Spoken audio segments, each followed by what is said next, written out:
Assalamualaikum warahmatullahi wabarakatuh. Perkenalkan, nama saya Lang Malik Fajar dari Universitas Islam 45 Bekasi, dari jurusan PJKR, dari paralel 2 dengan NPM 41182191190040. Di sini saya akan menjelaskan beberapa teknik puas materi penjas adaptif. Yang pertama ada tunanetra, dan yang kedua ada tunarungu, yang ketiga tunagrahita, yang keempat tunadaksa, yang kelima tunalaras.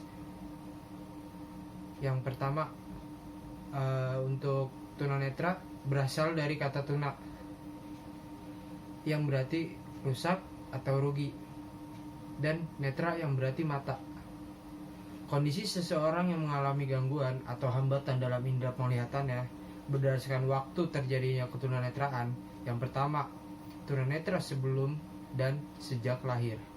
Yang kedua, tunanetra setelah lahir dan atau pada usia kecil.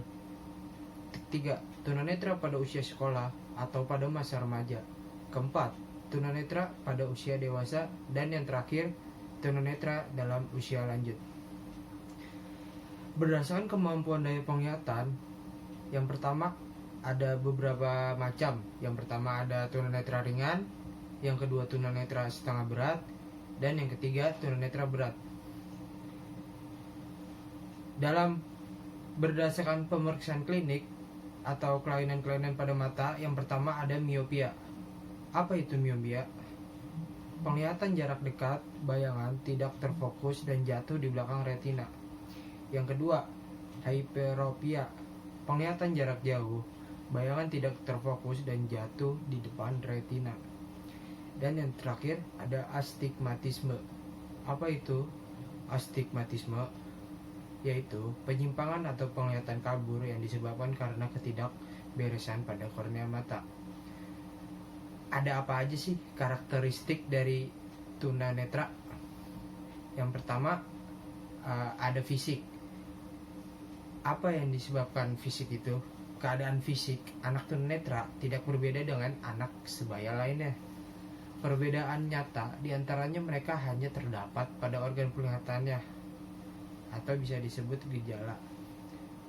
Ketunanetraan yang dapat dimati dari segi fisik antara lain mata juling, sering berkedip, menyipitkan mata, kelopak mata merah, gerakan mata tak beraturan dan cepat, mata selalu berair, dan sebagainya.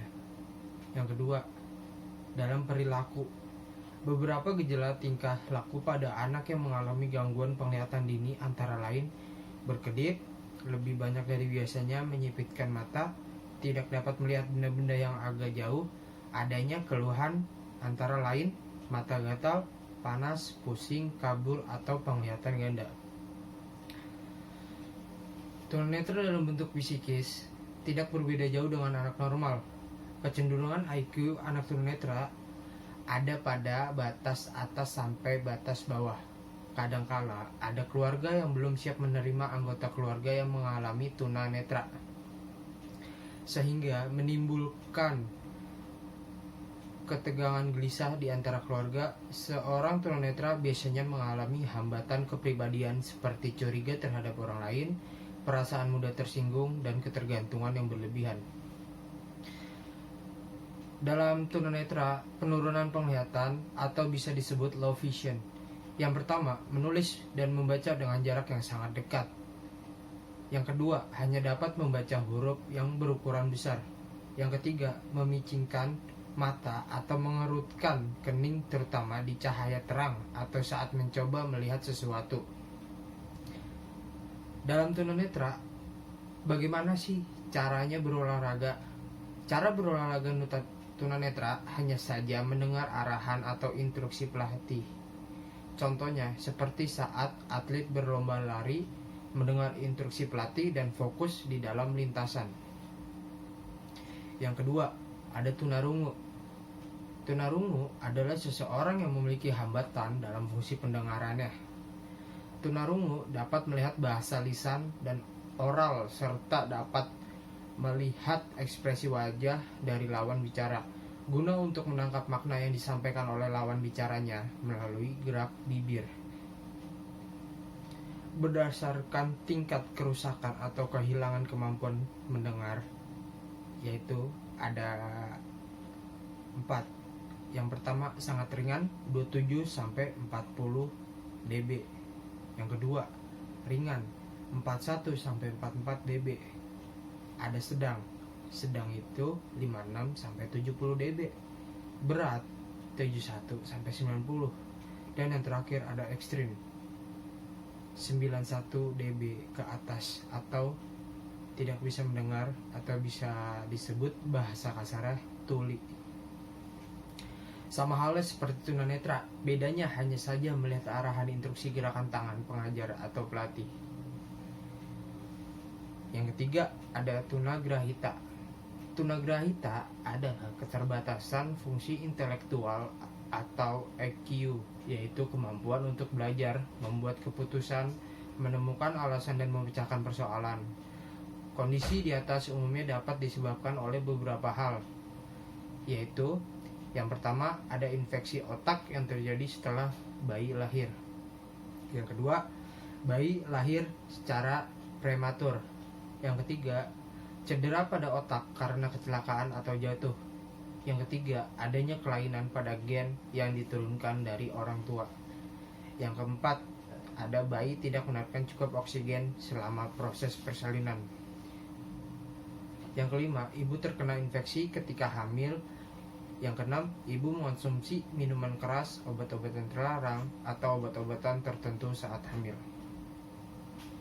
Yang kelima, ada tunadaksa.